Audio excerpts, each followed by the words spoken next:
Raytheon's autonomous launcher passes major U.S. Army field test. A driverless military launcher can now fire a cruise missile at a target hundreds of miles away, then be reconfigured within the same mission to shoot down an incoming enemy missile instead,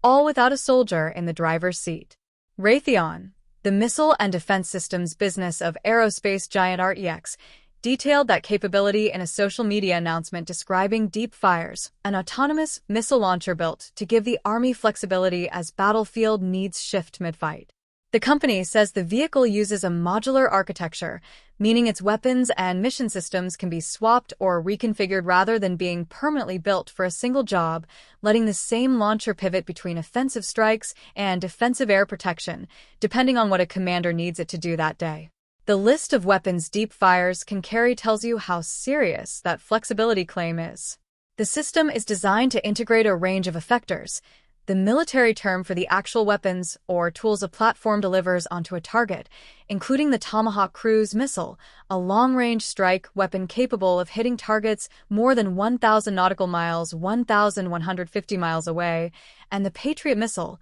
the Army's primary interceptor for shooting down enemy aircraft, drones, and incoming missiles before they reach friendly forces. Putting both of those weapon types on the same unmanned vehicle means a single launcher could theoretically switch from launching a strike deep into enemy territory to defending troops against an aerial attack, without swapping out the entire platform or waiting for a different specialized vehicle to arrive. Raytheon said DeepFires recently proved that adaptability isn't just a marketing claim during Project Convergence Capstone 6, a massive Army experiment held from July 20th to July 29th, 2026, at Fort Irwin, California, where soldiers tested emerging technologies against realistic, combat-like conditions designed to mimic an actual fight rather than a controlled demonstration. Army officials have called the event the largest experiment in the history of the Project Convergence program, and it's centered on validating the service's next-generation command and control network, the digital backbone meant to let American and allied forces share targeting data and battlefield awareness fast enough to outpace an enemy's decision-making.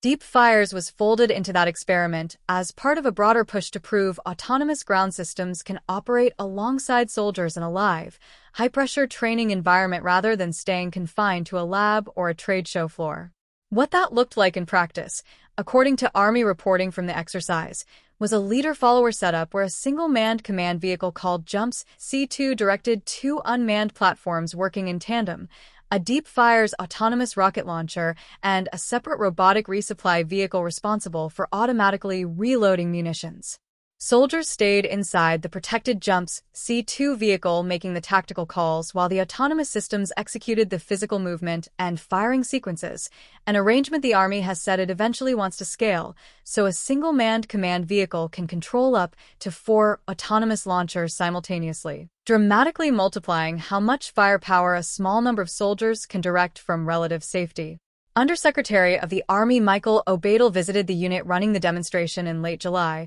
receiving a first-hand orientation on the system and personally testing its autonomous and remote control functions alongside Army Future's command leadership. Raytheon described exactly why that kind of adaptability matters for a launcher meant to survive on a modern battlefield. DeepFires can be rapidly reconfigured for offensive and defensive operations while integrating a range of effectors, including Tomahawk and Patriot missiles, to meet future fires requirements, Raytheon said. Raytheon developed DeepFires in collaboration with 4 other firms,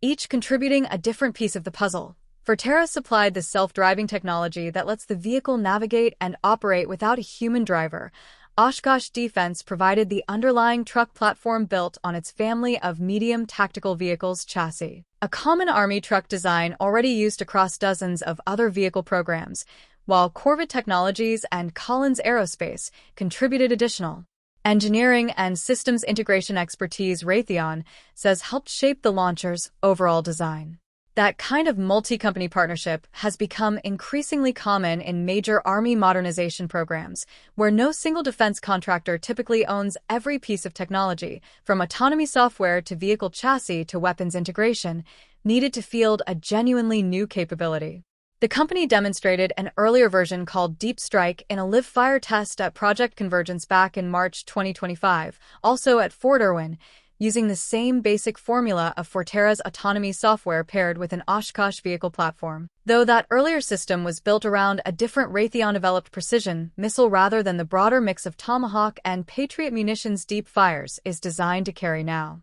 The progression from that single-mission demonstrator to a multi-weapon, reconfigurable launcher tested at the Army's largest-ever experiment in a little over a year shows how quickly the Army and its contractors are trying to move autonomous ground systems from prototype to something closer to a fielded capability.